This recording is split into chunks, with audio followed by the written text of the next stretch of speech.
Antes de hablar con Hugo del Granado respecto a lo que dijo el presidente Luis Arce Catacora, que admitió por primera vez que la producción de gas en Bolivia tocó fondo, hay que hablar con otro experto en temas económicos, como es Jaime Dunn.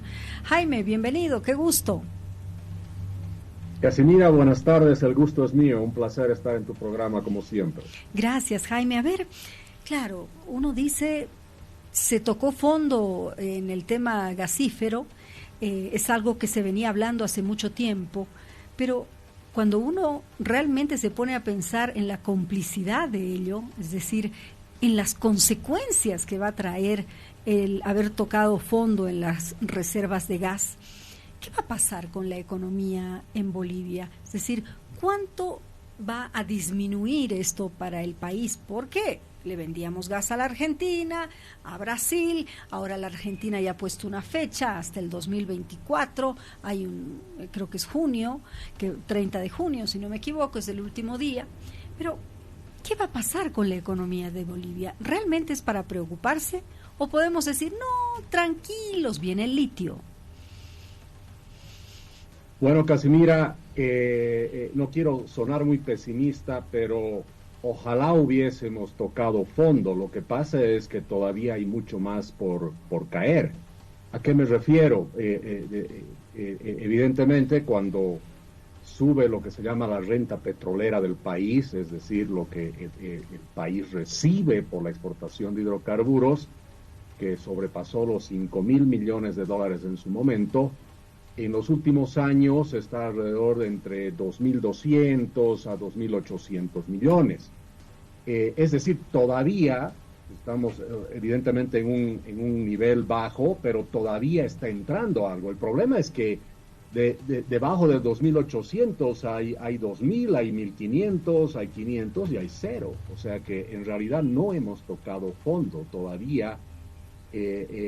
Hay por lo menos 2.800 millones de dólares menos que se podrían dejar de percibir en los próximos años, y eso es complejo. Y como el llamado modelo económico, social, comunitario, productivo usa como combustible en realidad los recursos naturales, por supuesto, el rato que se acaba el combustible del modelo, se va a buscar uno nuevo, y ahí aparece estas ideas, ¿no es cierto? Y digo ideas a propósito porque no hay nada concreto todavía sobre el litio, una tecnología todavía no probada, la que se llama EDL, una inversión de 983 millones de dólares a la fecha, y apenas hemos exportado 52 millones el año pasado, y sinceramente, si se hacen simples cálculos matemáticos, Casimira, el pensar de que el litio vaya a reemplazar la renta petrolera, es decir, que nos dé al país un ingreso de más de 5.000 millones de dólares, lamentablemente no es posible en los próximos años, ¿no? Tendríamos que apostar a que es totalmente exitoso el tema de EDL, y se tiene y se tiene carbonato de litio grado batería, y se debería estar exportando más de 200.000, 250.000 toneladas al año, cuando en el mejor de los casos creo que vamos a estar llegando a 100.000 toneladas. Claro. Ahora, yo quiero recordar lo que decía el ministro de Economía en enero de este año, Jaime. Él decía de que el expresidente Evo Morales era demasiado optimista sobre la disponibilidad de gas en el país. Eso del mar de gas era mentira, ¿no? Eso lo dijo el mismo ministro Montenegro. Es decir, ¿le habrán mentido al expresidente Evo Morales las personas que lo acompañaban? Es decir, no sé, el mismo ministro de Hidrocarburos, los expertos en economía. ¿Qué nos puede decir Jaime Dunn? Porque claro, yo recuerdo cuando el presidente Evo Morales, en su momento, ahora expresidente, decía, tenemos un mar de gas en Bolivia, ¿no? Y eso no es hace mucho. Sí. Mira, Casimira, yo creo que no es atribuible el tema solo a una o dos personas, ¿no? La verdad es que creo que ha habido una situación donde en el gobierno todos se han mentido a sí mismos, todos, Yo simplemente, por ejemplo, invitaría a las personas que están escuchando que entren a googlear un poco y busquen advertencias de que el gas se acaba en Bolivia. Y esas advertencias vienen en realidad desde el 2013, 2012, 2013, ya se habla del tema, ¿no? Incluso 2009. Jaime, yo entraba bueno, y el 2009 ya advertían. Correcto, porque si haces el análisis como lo debes de hacer, te das cuenta de que esto es una parábola, ¿no es cierto? Y tiene que ir acompañada de un proceso de exploración de hidrocarburos que, bueno, Hugo, perdón, del Granado estuvo antes y seguramente le explicó todo eso, que tienes que haber hecho las exploraciones. Entonces, cuando tú no haces las exploraciones, matemáticamente puedes empezar a proyectar lo que va a suceder y que nos quedemos sin gas entre el 2022 y 2025, ya se sabía, hay gente muy experta que sabe mucho más que yo, por supuesto, que ya lo venían diciendo. Y muchos de nosotros, usando esos insumos de análisis tan profesional y muy bien hechos por los expertos en Bolivia, económicamente veíamos los efectos de lo que iba a suceder. Yo hace unos años había escrito justamente un artículo sobre el agotamiento del modelo y que el modelo había expirado en 2014. Claro, nadie realmente escucha esas cosas hasta que realmente sucede. Y ahí es cuando uno dice, qué pena que uno tuvo la razón, ¿no es cierto? Pero ha habido mucha advertencia, ha habido muchísimo, digamos, en mucho análisis, en mucha discusión. Y eso lo que pasa es cuando tienes un gobierno que no escucha. Así como se dijo que se iba a acabar el gas, también hace 6, 7 años se hablaba de que se iba a acabar los dólares. Y bueno, sucede. Claro, y a eso quiero ir, ¿no? También, los dólares realmente se acabaron. Es una temporadita muy larga porque dijeron que no iba a haber mayor problema, ¿no? Lo dijo el ministro de Economía, lo dijo el Banco Central de Bolivia, en fin, tranquilos, es una temporadita, pero bueno, ¿ya cuántos meses vamos? ¿Realmente se acabaron los dólares o volverán tarde, malo, nunca? Bueno, claramente cuando lo vemos desde el punto de vista económico hay una reducción dramática de la oferta de dólares, ¿no es cierto? Y eso se refleja en el precio. Es muy importante entender, Casimira, de que el precio es el mejor comunicador de la situación de algo. Cuando el precio de algo sube es porque está faltando ese algo y cuando baja es porque está sobrando. Entonces nos da una lectura real de lo que está pasando. Entonces, cuando el tipo de cambio se sale de la banda del 6.86, 6.96, es evidente de que está faltando los dólares. Ha llegado casi al 8 en algún momento, no sé, todavía por febrero o marzo, era porque realmente la escasez era demasiado grande y por supuesto había una demanda muy grande por dólares. Y hoy en día vemos que esa demanda ha empezado a bajar y eso ha reflejado de que los dólares han empezado a equilibrarse, pero a otro nivel. Entonces, la verdad es que la nueva normalidad del tipo de cambio se ha establecido alrededor de 7.30, 7.40, ahí es donde estamos últimamente, ahí se parece haber equilibrado, pero el hecho de que está lejos del 6.86, 6.96, te demuestra de que se están consiguiendo dólares, pero no en la cantidad de antes. Entonces, no podemos decir el extremo de que no hay dólares, hay, pero a ese precio. Y si quieres más dólares, vas a tener que pagar más y los dólares pueden empezar a aparecer. Pero decir que hemos vuelto a una normalidad y que ahora todo está bien y todo ha vuelto a lo que era antes, bueno, la gente todos los días se da cuenta que no es así. Y este es el gran problema que veo. O sea, ¿en qué sentido? Veo que una parte del problema muy grande son las mismas autoridades con este gran nivel de negación que hay, ¿no es cierto? El negar que las cosas están mal, eso es muy complejo. O sea, escuchar autoridades a decir, no, pero los bancos tienen dólares. Pues la gente dice, pero no me lo dan, y te dicen, qué raro, porque deberían darte, ¿no? Entonces hay una negación muy grande, y eso causa susceptibilidad, y eso va a hacer de que tengamos lamentablemente un tipo de cambio paralelo por mucho tiempo, porque parte de esa diferencia de precio ya incorpora un riesgo y una desconfianza muy grande. Claro. Ahora, hablemos de los mineros auríferos, Jaime, porque ellos dijeron hace poquito que no van a vender su producción al gobierno hasta tener una norma que establezca, aquí está anotado, que solo pagarán un impuesto del 4,8% por gramo de oro. Ahora, el ministro de Economía sale y dice, no, momentito, el Banco Central ya está comprando oro, pero hay la susceptibilidad porque no da cifras, Jaime. Entonces, ¿qué significa esto?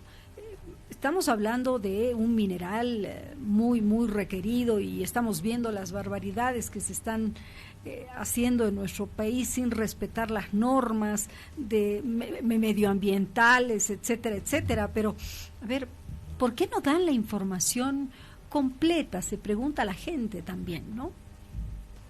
Sí, mira, Casimira, el tema es tremendamente complejo. Yo estoy en contacto con medios de comunicación del exterior, especialistas en finanzas, gente que hace seguimiento a la economía boliviana, gente que ha invertido en esos 3.000 millones de dólares en bonos que Bolivia ha vendido, ¿no es cierto?, en el exterior en su momento, y están tremendamente preocupados porque dicen es el único país que no da información, ¿no es cierto? ¿Y desde cuándo, perdón? ¿Desde cuándo no dan información? Y no dan información en realidad desde febrero, marzo de este año, ¿no es cierto? Tenemos información muy atrasada, ha salido el informe de estabilidad financiera a julio, imagínate, recién ha salido ayer, con información que no es completa.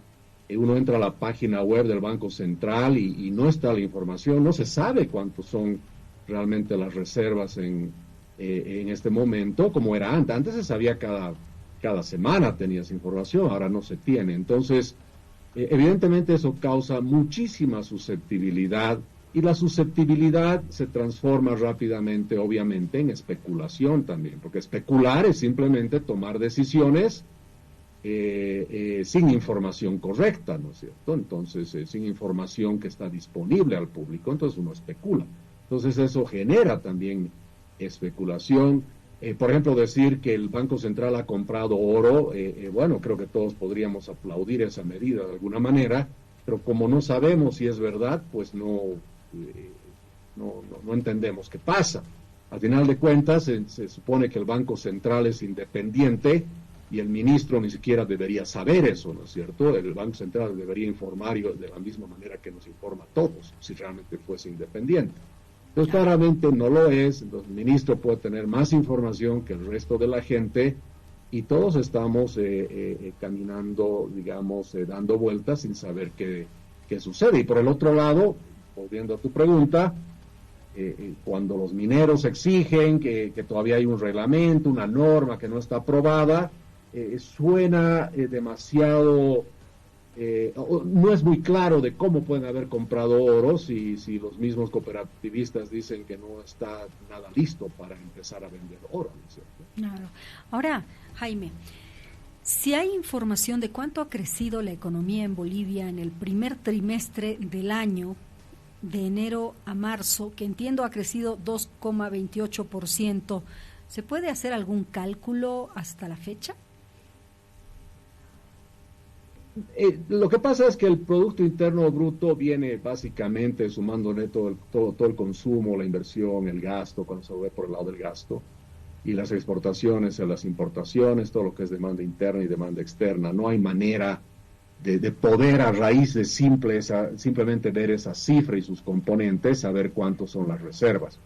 Pero lo que sí te puedo decir de los datos que se tienen es que los resultados no son muy halagadores, ¿no? ¿A qué me refiero? Lo que pasa es que en los resultados del Producto Interno Bruto que tú mencionas, básicamente vemos que las exportaciones han caído de una manera dramática. El sector exportador ha caído como un 18%, una cosa así, si no recuerdo mal. Entonces, no nos ha ido bien en el sector externo, para ponerlo en otras palabras. Entonces, eso es obviamente muy, muy complejo y es señal de que el sector externo no está acompañando a la recuperación de la economía boliviana como se estaría esperando. Y justamente la caída más grande se da por la reducción que hay en la venta de hidrocarburos, ¿no? Ahora, el ritmo de crecimiento favorable, porque cuando se ha presentado el informe de estabilidad financiera en julio del 2023, precisamente el presidente del Banco Central de Bolivia, Edwin Rojas, decía que Bolivia mantiene una expansión financiera favorable. A ver, creo que hay que tener cuidado, ¿no?, con las palabras que usan, porque a veces también no terminan de ser muy claras. O sea, favorable en el sentido de que sí, es positivo, ¿no? 2.28, sí, pero no nos olvidemos que la meta es 4.83, ¿no? Entonces estamos todavía a una distancia, digamos, razonable, pero cada vez estamos, 4.86, perdón, y cada vez estamos yendo más lentos, ¿no? Entonces, y como decía antes, un mercado externo ha crecido prácticamente negativo 8%, ¿no? Exportaciones, como te decía, cuando se ve por tipo de gasto, cayó 18%, y por eso los organismos internacionales dicen que el crecimiento de Bolivia no va a pasar del 1.8% según el Fondo Monetario, y más del 2.7 no va a ser, según el Banco Mundial. El Banco Mundial, claro. El Banco Mundial ya dijo que se va a desacelerar el crecimiento, ¿no? No es que vamos a tener un crecimiento sostenido, sino se va a desacelerar. Bueno, y esta es una cuestión que no solamente atinge a Bolivia, eso también sería importante decirlo, ¿no, Jaime?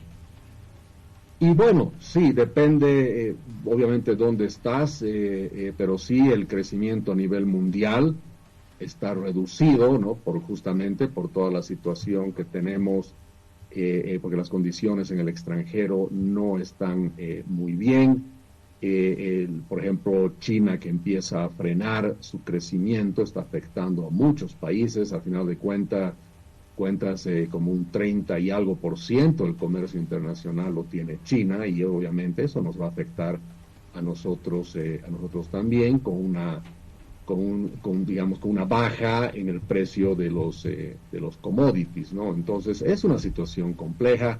Además que como la economía boliviana crece principalmente con mucho gasto y mucho consumo, si no tienes los recursos, no tienes la gasolina para seguir creciendo, es relativamente fácil deducir que no vas a crecer a los niveles que estás diciendo.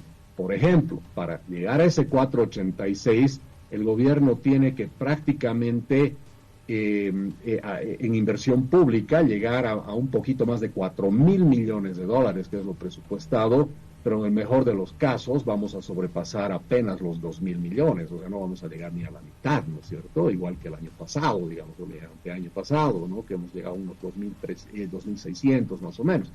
Entonces, hoy en día hay menos recursos que antes, entonces el hecho de que el gasto va a ser menos, eso va a afectar al consumo. El consumo ya se está viendo afectado, los precios están subiendo, la gente ya no está comprando como antes, y se siente ya en los mercados, en la misma informalidad se siente que hay una tensión bien grande. La generación de ocupación en la informalidad ha estado cayendo rápidamente también, siendo que la informalidad es lo que salva a Bolivia en la generación de empleo, ¿no es cierto?, de ocupación en realidad. Eso también está lento porque no hay acceso a los dólares como antes. Entonces el mismo contrabando es una maquinaria que se está frenando, y más allá de que sea una actividad ilegal, es una actividad que da una importante fuente de ingresos y de actividad económica a muchas personas y muchas familias. Sí. Y los yuanes de los que tanto se habla, la creación de un banco de yuanes en Bolivia a corto plazo, ¿cuánto puede ayudar esto en la economía? Bueno, mira, ese es otro de los globos de ensayo y de las cosas extrañas que pasan, ¿no es cierto? La verdad es que la posibilidad primero de transar con yuanes no es algo real, no existe la infraestructura y los mecanismos para hacerlo. Ha habido empresas que han tratado de hacerlo, es más, las autoridades dijeron que ya se hace y sin embargo lo que hemos escuchado es en realidad historias de terror de empresas que han intentado hacerlo, se han quedado colgados varios meses sus transferencias y al final han tenido que recuperar su dinero, porque no es tan sencillo.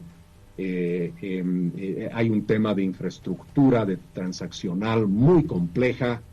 No nos olvidemos además, Casimira, que capaz muchos oyentes no saben, en realidad la China tiene dos yuanes, o sea, dos tipos de yuanes, ¿no? El yuan que se usa dentro de la China y el yuan que se usa fuera de la China. Son dos monedas diferentes. Imagínate que en Bolivia usamos eso no sabía. Para mí es nuevo también. Y parece que el gobierno tampoco sabía casi. Mira. Entonces, es un dato dicen, muy vamos importante. a reemplazar por el yuan. Sí. Te hacen pensar, es más, la gente cree que vamos a tener billetes igual que dólares y los vamos a usar igual que los dólares. No hay tal cosa. El yuan físico fuera de la China no existe. Y si alguien te aparece con yuanes chinos en físico en la puerta de tu casa, hay que tener cuidado. Claro, debe ser fraude. No puede haber. No puede haber. China. Entonces, una toma de pelo. Lo que pasa es que desde el 2010 la China lo que ha hecho es dividir la moneda en dos, y para todo lo que es comercio exterior, es decir, lo que usaríamos para Bolivia, si se llegaría a implementar, es el yuan que se llama offshore. Y resulta que ese yuan offshore es digital, es electrónico, no existe en billete. Entonces, ¿cómo es que la gente va a poder usar como usa el dólar? Eso no es cierto.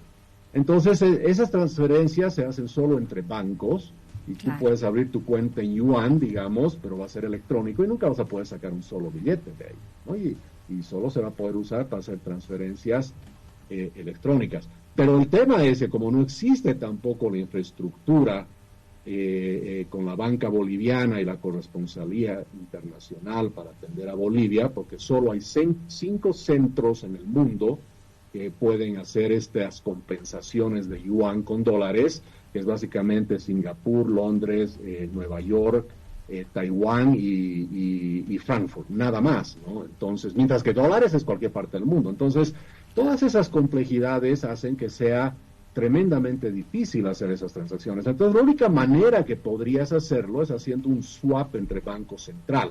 Es decir, que el Banco Central de Bolivia le dé, por decir, 100 millones de dólares en bolivianos al Banco Central chino, y el Banco Central chino mande, ¿no es cierto?, electrónicamente el equivalente a 100 millones de dólares en yuanes electrónicos, ¿no? Y esa es la única manera. Esa es la manera como Argentina, por ejemplo, lo está haciendo. Claro. Pero es muy lejos de la realidad que ha planteado el gobierno.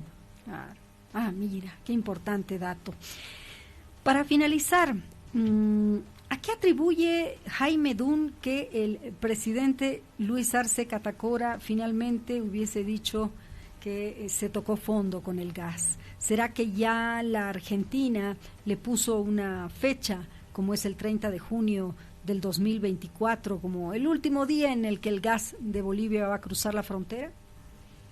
Bueno, claramente, en este caso el presidente, y hablo en general para no hablar solo de una persona como tal, sino en general el gobierno, está tratando de curarse en sano, ¿no es cierto? De decirle a la gente, les cuento que se acabó, porque no toda la gente sigue las noticias, ¿no es cierto? Y el análisis económico como otras personas. Entonces, para mucha gente es algo nuevo, lo están escuchando por primera vez, y que venga del presidente, pues suena como algo serio y parecería que se está cumpliendo con la población de hacerle notar de que se acabó.